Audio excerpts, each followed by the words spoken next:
Hey guys, what's up? Welcome back to another video. What got you into the Apple ecosystem? Let me tell you my story. All right, so in I think 2012, 2013, somewhere in there, 2013, I worked for a company based out of Atlanta. I worked the whole Northeast region. I was in charge of installing their instruments in labs. So I installed the instruments, gave training, provided the maintenance to the instruments, repaired them, all that good stuff, all throughout the entire Northeast. And one of the perks is that they gave us a phone that could use for work and for personal use. That phone happened to be this guy, the iPhone 4S.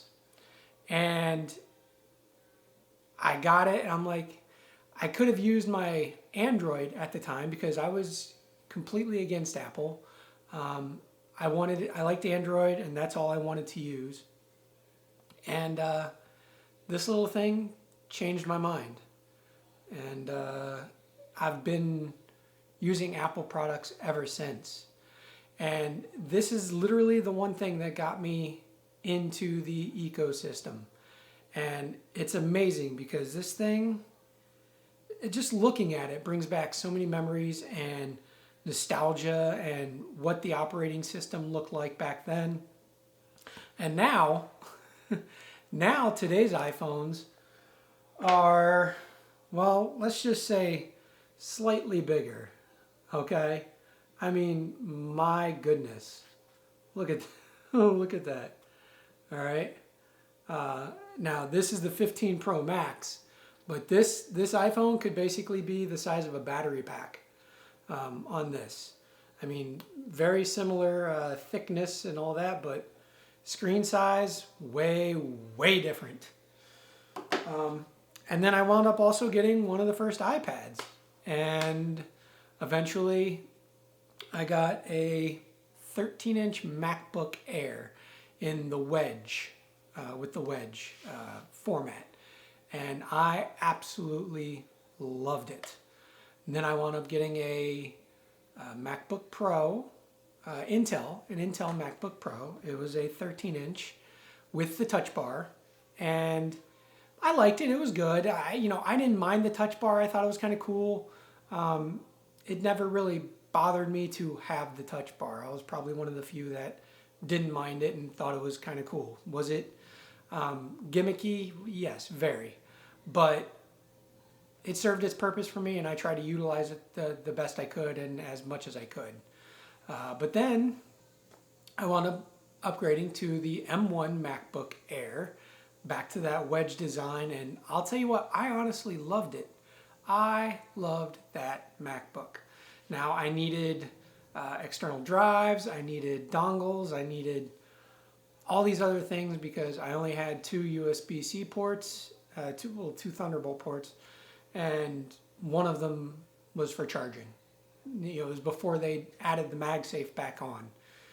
And eventually, the more I started doing more creative work, needing stronger software for photo and video editing and things like that. Not software, I'm sorry. Stronger specs. So a little bit more RAM because I had the base. I had 16 gigabytes of RAM for my MacBook Air, and I had maybe 1 or 2 terabytes. I think 1 or 2 terabytes. I think 1 terabyte. Anyway, I upgraded. So I wound up getting the M2 Pro 14-inch MacBook Pro. And that's what I'm still using today. It's got 32 gigabytes of RAM and 8 terabytes of storage. So it serves all of my functions. I utilize all the ports. I don't need to carry around dongles. I don't need to carry around external drives. And it just makes my life easier. And here it is today, my MacBook Pro. And I love this thing. I'm sure you'll notice that It's skinned up. Thank you, dbrand. I love their skins. The leather one is awesome. I wanted something on the bottom to protect, and I've always loved the Alpine look. And then I did continue the Alpine look on the inside as well. So, you know, I am rocking that. And I really do love this. I don't have a need to upgrade to the M3 or the M4. I am looking at possibly upgrading to the M5, but if you saw my previous video, there's literally the one thing that's going to get me to upgrade to the M5, and that's if they put in cellular.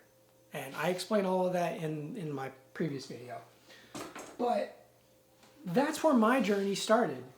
My journey started with the iPhone 4S. And it's just, I got to find a way to turn this into some wall art. I know there's ways down there.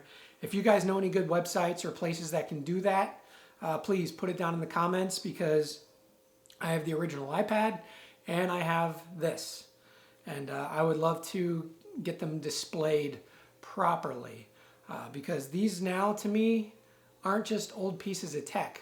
These are nostalgic. They are pieces of art to me, because yes, today's iPhones you could kind of say are artistic. They are pieces of art, but they're more tech now.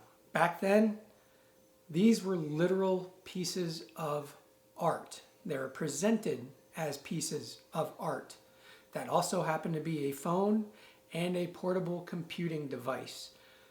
Not a computer, just a computing device.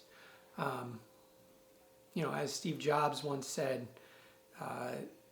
it's a phone, it's an iPod Touch, it's a computing device, or it connects to the internet.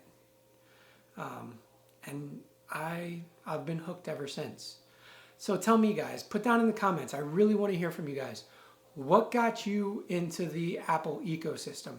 Even if this year you bought your first Apple device, whatever it was, what got you guys into the Apple ecosystem? All right, guys, hopefully you like this video. Please, please, I'm still trying to grow this channel. I'm not giving up. Like, subscribe, smash that bell so you get notified when I put out new videos. And guys, I will catch you later.